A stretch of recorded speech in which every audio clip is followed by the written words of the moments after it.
피라는 제목으로 우리가 오늘 하나님의 말씀을 함께 나누고자 합니다. 예수 그리스도, 그분은 하나님의 아들이십니다. 할렐루야. 예수가 하나님의 아들이심을 알고 믿고 고백하는 자들의 모임이 바로 이 교회요. 교회는 그리스도의 피로 사신 공동체입니다. 예수 그리스도의 그 보배로운 피, 그 하나님의 피는 죄를 기억지 아니하시는 하나님의 능력입니다. 이 세상 그 무엇도 죄를 덮을 수 없고, 이 세상 그 무엇도 죄에서 우리를 자유케 할 수 없으며, 이 세상 그 무엇도 사망 권세에서 우리를 풀 수 없습니다. 그러나 하나님의 아들이 이 땅 가운데 오셔서 십자가에 못 박혀 죽으시고 부활하심으로 죄와 사망을 이기시고 우리를 모든 죄에서 해방시키셨습니다. 이것을 믿음으로 고백한 자, 그들을 하나님의 자녀라고 합니다. 하나님의 자녀, 하나님을 아버지라 부르는 자들, 예수 그리스도로 말미암아 구원을 얻고 주님을 고백하는 자들, 그것이 우리의 신앙생활인 것입니다.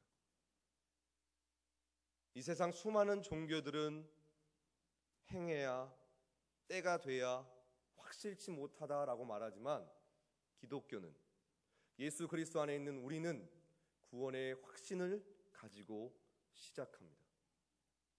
우리 신앙의 첫 출발은 구원을 얻기 위해서가 아닌, 구원 받기 위해서가 아닌 구원을 받고 시작하는 것입니다. 할렐루야. 이 사실을 꼭 기억하셔야 합니다. 나는 구원 받은 자다. 한번 따라해 볼까요? 나는 구원 받은 자다. 나는 구원 받은 자다. 네. 이 사실을 꼭 잊지 마십시오. 오늘 본문을 말합니다. 1절 말씀 함께 읽어볼까요? 시작. 1절입니다. 함께 읽습니다. 시작.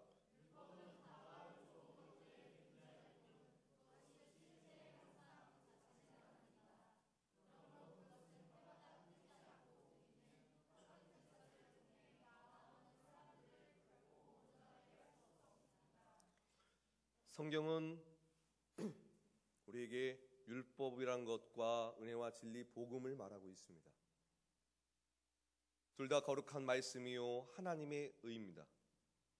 오직 의인만이 갈 수 있는 것이 천국이죠.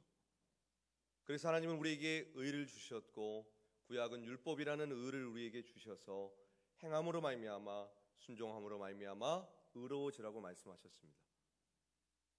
그리고 신약에 와서는 그의 아들 예수 그리스도로 말미암아 은혜와 진리를 우리에게 주셨습니다. 이것을 로마서에는 또 다른 의를 우리에게 주셨다고 말하는데, 그것은 곧 믿음이다라고 했습니다. 예수 그리스도를 믿는 믿음으로 말미암아 우리는 의로워지는 것입니다. 하나님이 우리에게 율법을 주셨고 그 율법을 통해서 의로워지라고 하셨는데, 왜 예수 그리스도를 통해서 믿음을 우리에게 주셨는가? 그 율법은 온전하지 않기 때문입니다. 율법의 역할은 나를 의롭게 하고자 하는 것이 아닌, 나를 거룩하게 하고자 하는 것이 아닌, 의인은 없나니 하나도 없다라는 하나님의 말씀을 이루기 위해서 우리에게 주신 것이에요. 율법을 통해서, 하나님의 구약의 그 성경을 통해서 깨닫게 되는 것은 내가 죄인임을 깨닫는 것입니다. 그 의로운 말씀을 통해서 너 스스로 구원을 받으라는 것이 아닌, 나는 죄인이라는 것을 깨닫고 나를 구원하실 예수 그리스도 앞에 나와 그분을 믿음으로 말미암아 하나님의 자녀가 되라는 것입니다. 그래서 갈라디아서에 예수 그리스도와 율법의 관계를 표현하면서, 율법은 예수 그리스도께로 인도하는 몽학선생이다라고 말합니다. 요즘 표현으로 하면 내비게이션 같은 거예요. 길이요 진리요 생명 되신 예수 그리스도라는 구원자 앞에 나가야 하는데 나아갈 방법이 없어요. 그런데 그 율법이라는 말씀을 통하여서 내가 죄인임을 깨닫고 살고자 하는 마음을 우리에게 주셔서 그리스도 앞에 나와 누구든지 주의 이름을 부르는 자는 구원을 얻게 하셨습니다. 이것이 신구약의 내용을 말하는 것이에요. 율법은 다가오는 좋은 것들의 그림자일 뿐 그것이 실체의 형상 그 자체가 아니다라고 말합니다. 율법이 참이었고 실상이었다면 예수 그리스도는 오실 필요가 없으십니다. 율법을 통해서 구원을 얻을 수 있기 때문이죠. 그러나 율법을 통해서 구원을 얻을 수 없고 율법의 제사를 통해서 구원을 얻을 수 없고 나의 행함으로 구원을 얻을 수 없기 때문에 우리에게 구원자이신 예수 그리스도가 필요한 것입니다. 그런데 이 율법 아래 있는 자들의 특징이 무엇이냐면 해마다 끊이지 않고 똑같이 제사를 드려야 한다고 말하고 있습니다. 반복되는 제사를 끊임없이 해야 된다고 말을 해요. 왜냐하면 그 제사는 온전하지 않기 때문입니다. 그 제사가 온전했다면 율법으로 말미암아 황소와 염소의 피가 온전한 피였다면 제사는 한 번만 드렸으면 될 것이에요. 그러나 동물의 피는 우리를 죄에서 해방시킬 수 없습니다. 그 누구의 피도 우리를 죄에서 자유케 할 수 없는 것입니다. 그래서 우리에게는 예수 그리스도의 피가 필요한 것입니다. 하나님의 피, 그 영원한 피만이 우리를 해방시킬 수 있기 때문입니다. 3절 말씀을 함께 보실까요? 3절입니다. 시작.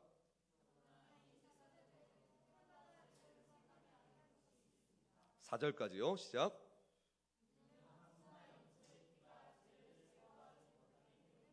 네.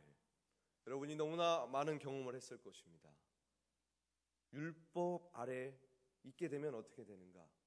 나의 약함과 허물과 후회, 죄가 끊임없이 떠오릅니다. 회개했어요. 근데 또 떠올라요. 회개했어요. 또 떠올라요. 마치 율법이 그렇다는 것입니다. 그 제사가 온전하지 않기 때문에 율법 아래서 드려지는 그 제사와 그 행위는 나의 죄를 기억나게 한다는 것입니다.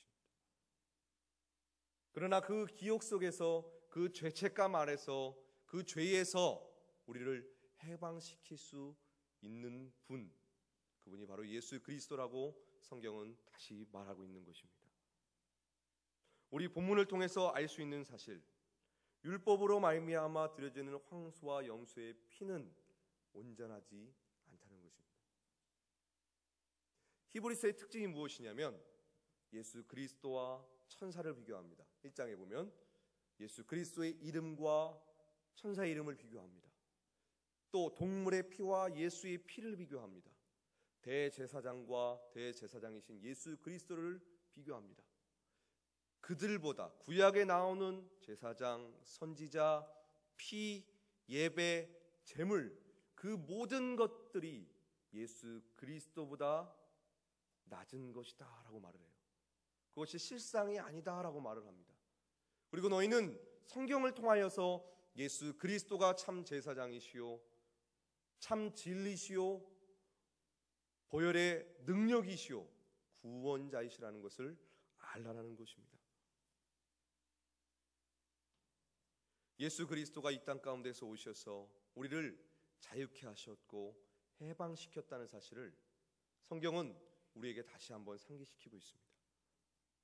그렇다면 예수 그리스도가 이 땅 가운데 오셔서 그 완전한 제사, 완전한 제물로, 완전한 피로 어떻게 이루셨는가를 우리는 성경을 통해서 보아야 할 것입니다. 우리 히브리서 10장 11절 12절 말씀을 보겠습니다. 히브리서 10장 10절부터 읽겠습니다. 10절부터 12절까지입니다. 시작. 이러한 뜻 가운데 예수 그리스도께서 단번에 자기 몸을 들이심으로 우리가 거룩하게 됐습니다. 모든 제사장은 날마다 서서 섬기며 반복해 똑같은 제사를 드립니다. 그러나 그것들은 결코 죄를 제거할 수 없습니다. 그러나 그리스도께서는 죄에 대해 단번에 영원한 제사를 드리시고 하나님 오른편에 앉으셨습니다. 아멘. 예수 그리스도께서 그 어린 양의 그 보배로운 피로 말미암아 우리의 죄를 단번에 해결하셨습니다.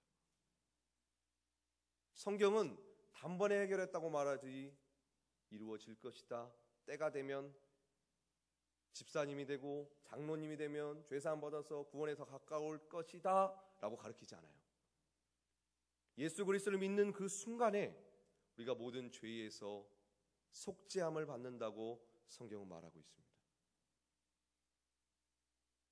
예수 그리스도의 그 보배로운 피는, 예수 그리스도의 피는 부족함이 없습니다.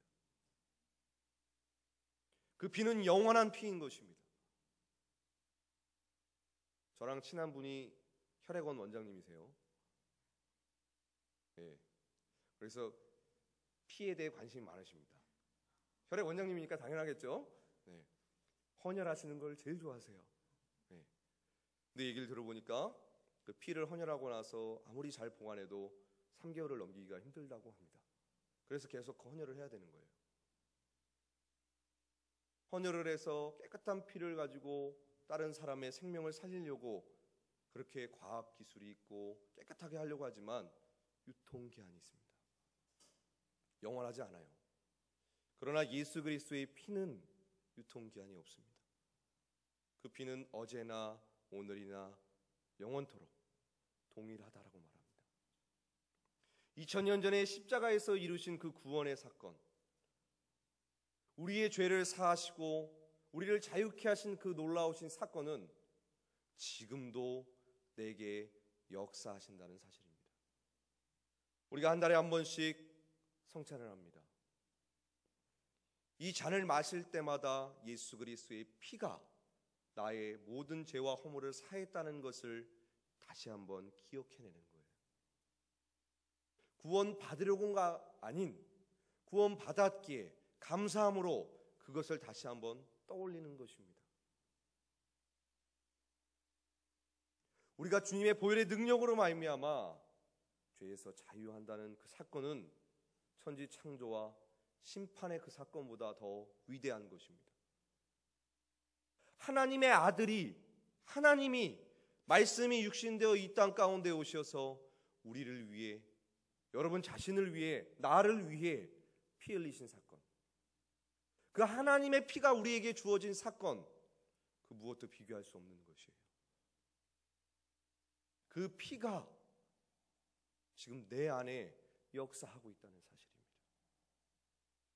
그래서 성경은 말하기를 날마다 짐을 지시는 주 구원의 하나님을 찬양합니다 라고 말을 해요. 그의 보혈의 피로 말미암아 우리는 날마다 자유할 수 있습니다. 죄를 이길 수 있습니다. 사망을 이길 수 있습니다. 왜냐하면 하나님의 피, 생명의 피가 우리에게 주어졌기 때문입니다. 그 피의 능력을 날마다 우리는 체험해야 합니다. 선포해야 합니다. 아멘. 우리 한번 따라해 볼까요? 예수 그리스도의 피가 내 안에 있다. 주의 보혈 능력이 있도다. 주의 보혈 능력이 있도다. 날마다 선포하십시오. 여러분의 삶과 여러분의 영혼과 여러분의 환경이 변화될 것입니다.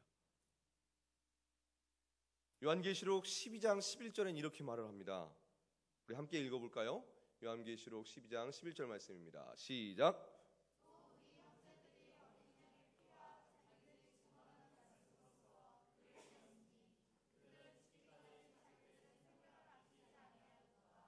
어린 양의 피, 예수 그리스도의 그 보혈의 피가 원수를 이기는 능력이라고 성경은 말하고 있습니다. 원수 마귀를 이기는 능력, 예수 그리스도의 보혈에 있습니다. 또한 계시록 19장 13절에는 이렇게 말합니다. 그 피 뿌린 말씀, 하나님의 말씀에 능력이 있는 것, 하나님의 말씀에 권세가 있는 것, 바로 예수 그리스도의 피가 뿌려진 말씀이기 때문입니다. 이 생명의 말씀이 우리에게 주어지는 것이에요. 마태복음에 뭐라고 말합니까? 이것은 죄 사함을 얻게 하려고 많은 사람을 위하여 흘리는 바 나의 피 곧 언약의 피니라. 죄 사함을 얻게 하는 피. 이 예수 그리스도의 보혈의 능력은 우리의 죄를 사하며 원수를 이기는 능력이고 병을 이기는 능력이요 구원의 능력인 것입니다. 뿐만 아니라 오늘 본문으로 돌아가서 다시 한번 17절, 18절 말씀 보겠습니다. 17절, 18절 말씀입니다. 시작. 붙여 말씀하시기를 내가 그들의 죄악과 그들의 불법을 다시는 기억하지 않을 것이다 라고 하십니다. 이와 같이 죄와 불법이 용서된 곳에서는 더 이상 죄를 위한 헌물이 필요 없습니다. 17절 다시 한번 볼까요? 내가 그들의 죄와 그들의 불법을 다시는 어떻게 한다고 말하고 있죠? 기억하지 아니한다. 아까 서두에 말을 했습니다. 예수 그리스도의 보혈의 능력은 죄를 기억하지 아니하시는 하나님의 능력이다. 하나님은 절대로 죄를 그냥 넘기지 아니하십니다. 죄 있는 하나님 앞에서 반드시 죽습니다. 그런데 예수 그리스도의 피를 힘입은 자, 그 보혈 안에 있는 자는 하나님이 그들의 불법과 죄악을 다시는 어떻게 하신다? 기억하지 아니하신다. 하나님이 우리의 죄를 기억지 아니하시고 우리의 불법을 기억지 아니하시는데 왜 여러분이 여러분 스스로를 정죄하십니까? 그것은 원수의 속삭임입니다. 그리스도 예수 안에 있는 하나님의 자녀들은 날마다 죄에서 자유할 수 있는 능력이 있습니다. 자유하십시오. 자유하십시오. 우리 한번 따라해 볼까요? 예수 그리스도의 피가 우리의 죄를 기억하지 아니하신다. 이것은 진리입니다. 그 누가 나를 정죄할지라도 담대히 말할 수 있어야 돼요. 나는 예수 그리스도의 피로 죄 사함 받았다. 나는 예수의 피로 구원 받았다. 이 사실을 잊지 마십시오. 18절에 뭐라고 말합니까? 죄와 불법이 용서된 곳에서는 더 이상 죄를 위한 헌물이 필요 없습니다. 죄와 불법이 용서된 곳, 그리스도 예수 안에 있는 곳, 바로 여러분들은 용서받은 자인 것입니다. 할렐루야. 용서받은 자들 얼마나 행복합니까? 용서받았다는 것이. 이 기쁨을 누리십시오. 우리 마지막으로 19절 20절 읽겠습니다. 시작. 그러므로 형제 여러분, 우리는 예수의 피로 인해 지성소에 들어갈 담대한 마음을 갖게 됐습니다. 그 길은 예수께서 우리를 위해 휘장을 통해 열어놓으신 새롭고 산 길입니다. 그런데 이 휘장은 바로 그분의 육체입니다. 아멘. 우리가 하나님 앞에 담대히 나아갈 수 있는 것, 이렇게 예배할 수 있는 것, 그것은 바로 주님의 보혈의 능력입니다. 예수 그리스도의 피가 없었으면 우리는 모두 죽었을 것이에요. 대제사장이 1년에 한 번 지성소로 나아갑니다. 그때 방울을 달고 가요. 실을 매달고. 왜 그런지 아십니까? 살아있나 없나 알기 위해서. 방울 소리가 나면 그가 살아있는 것이에요. 아, 제사 잘 드렸고 동물의 피 잘 드렸구나. 근데 방울 소리가 나지 않으면 죽은 거예요. 뭔가 허물이 있기 때문이죠. 하나님 앞에 나아가려면 레위기 1장에 보면 여러분 스스로가 양을 잡아서 각을 뜨고 피를 흘려서 가지고 나가야 됩니다. 피값을 지불해야 돼요. 그런데 이제는 우리는 예수 그리스도의 그 보혈의 능력으로 말미암아 하나님 앞에 나가는 것입니다. 그의 피값으로 말미암아 나가는 것이에요.